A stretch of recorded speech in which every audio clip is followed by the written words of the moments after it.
Bienvenue sur Lounge, votre émission de partage et d'enseignement sur la parole de Dieu. Alléluia, alléluia, alléluia, chers adeptes, peuple de Dieu.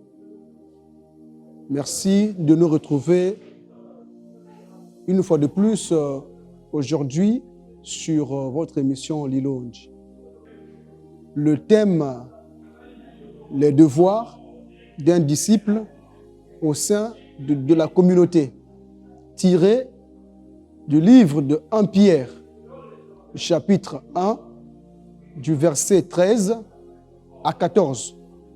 Les devoirs, ce que le disciple doit faire, le rôle qu'il doit jouer au sein d'une communauté. Premièrement, c'est l'acceptation de Jésus-Christ comme Seigneur et Sauveur. Accepter Jésus-Christ est un devoir pour un disciple, pour celui qui veut être un disciple. Parce que le Seigneur nous disait, allez partout dans le monde, annoncer la bonne nouvelle, proclamer la nouvelle du salut, dites-leur que le royaume des cieux est proche.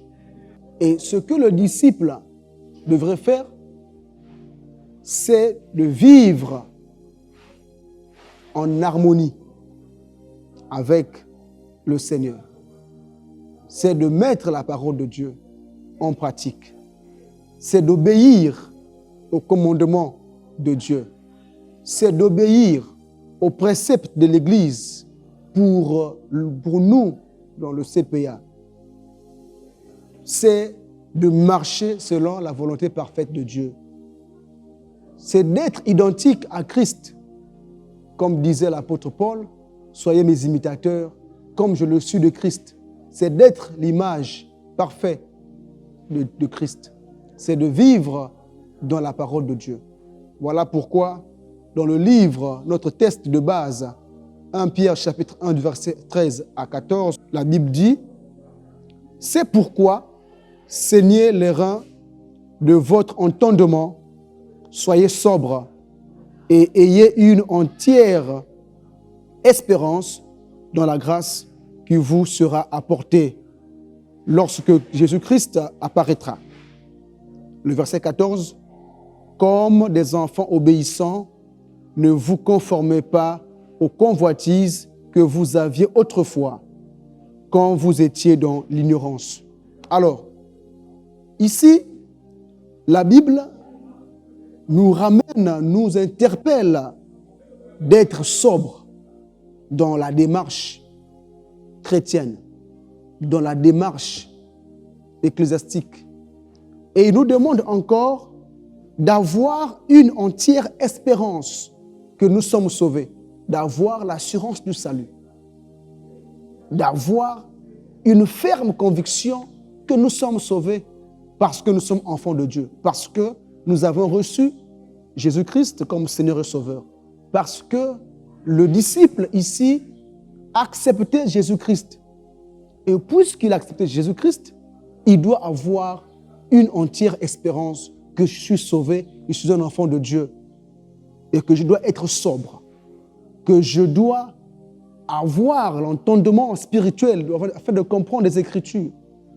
Et au verset 14, l'apôtre Paul nous dit d'être des enfants obéissants, l'obéissance.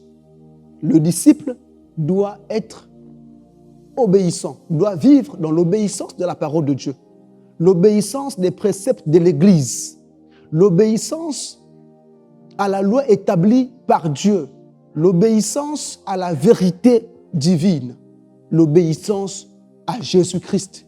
Il nous demande de ne pas se conformer aux convoitises que nous avions autrefois, les convoitises de la chair. L'apôtre Paul, au Galates, chapitre 5, du verset 1 à 22, il cite, il explique, il nous a fait une liste des œuvres de la chair et les œuvres de l'esprit. L'apôtre Pierre nous interpelle.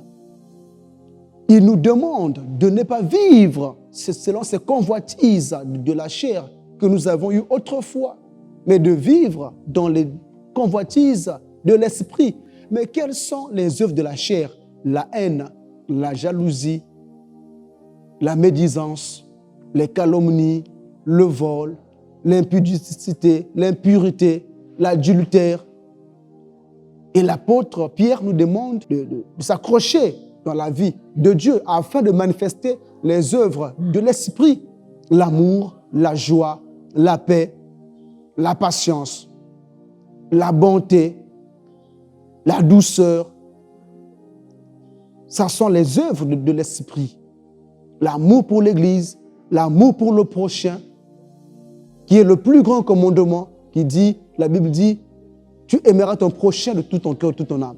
L'amour pour son pays, l'amour pour son Église, l'amour pour sa famille, ce sont les fruits de l'esprit que la Bible nous demande d'adopter afin d'être réellement dans la volonté parfaite de Dieu. Le disciple devait manifester les œuvres, les fruits de l'esprit, parce que ça fait partie de sa vie, ça fait partie des devoirs de manifester l'amour de Dieu, d'être obéissant à la parole de Dieu, d'être obéissant à la loi de l'Église, aux préceptes de l'Église, de faire la volonté des autorités de l'Église. Ça, c'est les devoirs que le disciple de Dieu dans une communauté doit manifester pour qu'il soit en harmonie, en accord avec cette communauté chrétienne, afin que cette communauté soit une communauté prospère, une communauté bénie, une communauté organisée, une communauté qui rend gloire, honneur à Dieu, parce que sa volonté est que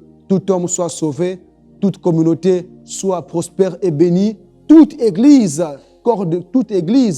en général, l'église corps de Christ, soit bénie et prospère, et que tous les disciples parviennent à la connaissance de Christ ressuscité et soient sauvés au dernier jour et soient dans la gloire de Dieu le Père au ciel pour des siècles des siècles. Que Dieu vous bénisse et que Dieu bénisse notre Église pour cela. Nous lançons un appel à tous ceux qui n'ont pas encore reçu Christ Jésus comme Seigneur et Sauveur. Ce jour est ton jour, c'est le jour de ton salut. Tu l'acceptes de ton cœur et il sera ton Seigneur, ton Sauveur. Je te prie humblement de répéter après moi ces paroles. Seigneur Jésus, ce matin, je suivis ta parole. Tu m'as parlé. Tu m'as enseigné. Je te reçois ce matin comme Seigneur, comme Sauveur de ma vie. Pardonne mes péchés. Lave-moi par ton sang précieux. Efface mon nom dans le livre de la mort. Écris mon nom dans le livre de la vie, afin que, au dernier jour, je sois sauvé. Merci Seigneur Jésus-Christ de m'avoir reçu. Merci. Que Dieu vous bénisse, toi qui l'as reçu. Bienvenue dans la grande famille des enfants de Dieu. Tu es béni parce qu'aujourd'hui, le salut de Dieu est rentré dans ta vie. Tu n'es plus une personne ordinaire. Tu es devenu un enfant de Dieu et ton nom est inscrit dans le livre de vie. Persévère dans la parole de Dieu. Accroche-toi à la parole de Dieu afin qu'au dernier jour, tu sois dans la gloire avec Jésus le Christ. Que Dieu vous bénisse, que Dieu nous comble de sa grâce. Alléluia, alléluia, alléluia.